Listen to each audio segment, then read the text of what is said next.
Welcome to Quoting Life.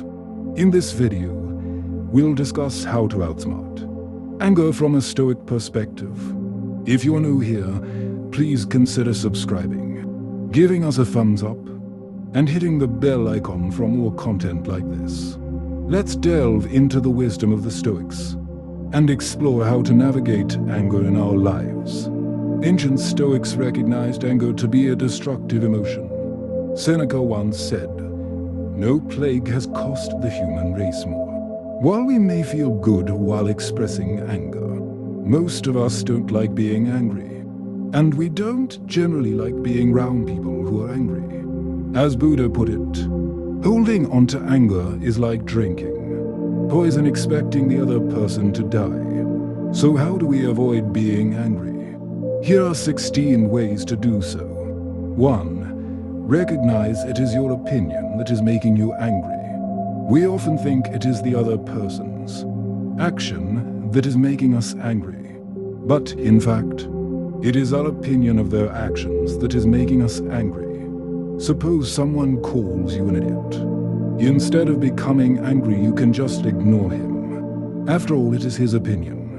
I am not an idiot because he thinks I am one. If he thinks I am an elephant, I am not going to be an elephant, and I'm not going to be upset. Why should I get upset because he thinks I'm an idiot? If you are angry because you are stood up, remember it is your opinion that you should not be stood up that's making you angry. You can get rid of your anger simply by changing your mind about things. It's no big deal if I am stood up. 2. Recognize anger has consequences. The first flush of anger feels good. When we vent our anger, we feel elated and righteous. But what we fail to recognize is that anger has consequences. It can damage our reputation, but our anger can have legal, moral, or material consequences. Before you express your anger, take a moment to understand the consequences of expressing it. 3. Recognize your anger hurts you more than the thing that made you angry. Count the costs of being angry.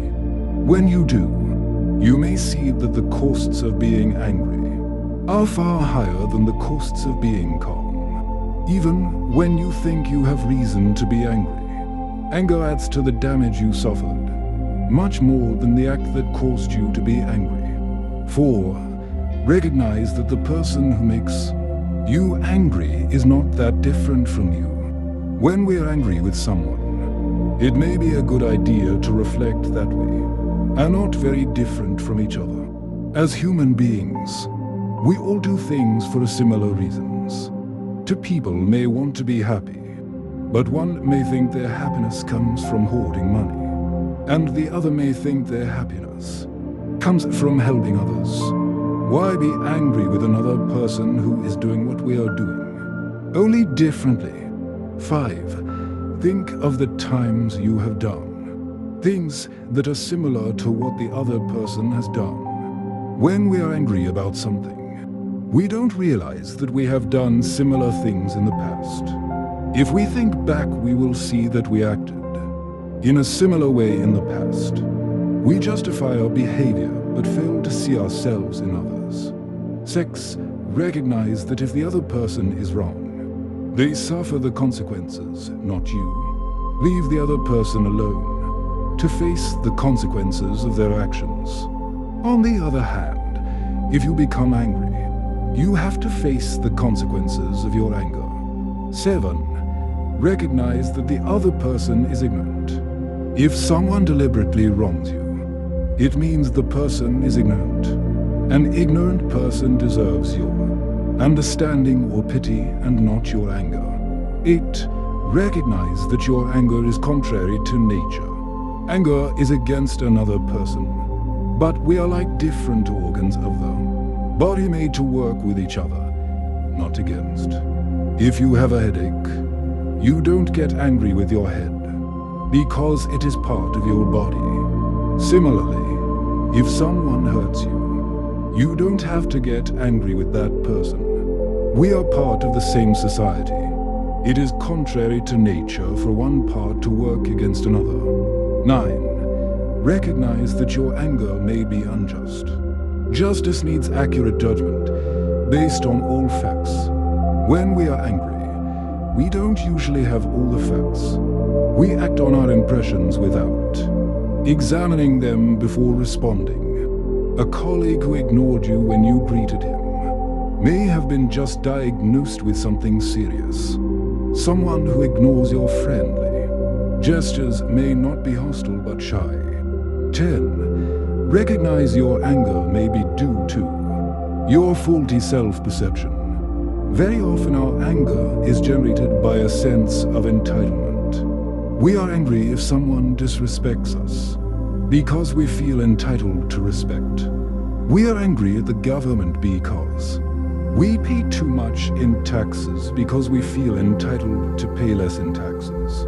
We won't be angry when we realize we are not entitled to anything external to us.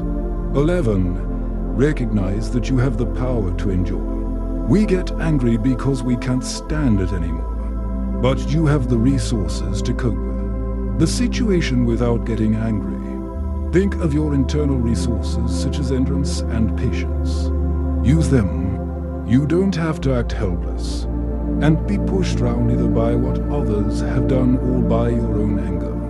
12. Realize what others do is not under your control, but what you do is under your control. Whatever someone says to make us angry is not under our control. Whether we want to be angry about it or not is under our control. If we want to be happy, it is pointless to try to control what is not under our control.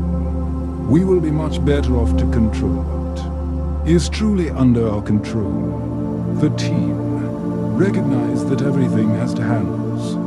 When we are angry, we think our anger is the only way to handle the situation. But that is not true. There's always another way to handle the situation. For example, if a friend says something that hurts you, you are angry with him. But there's another handle.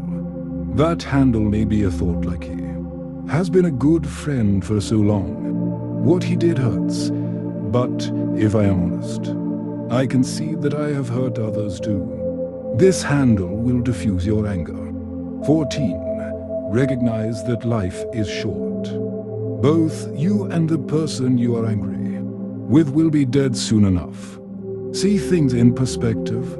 Do you want to waste your life being angry even for a minute? 15. Avoid people and situations that rouse your anger. This is not a true solution to anger.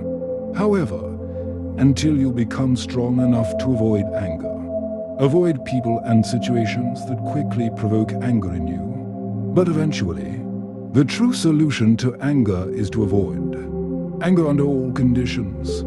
Not just avoid people and situations that provoke anger in you. 16. Develop a contrary habit. Anger can become a habit.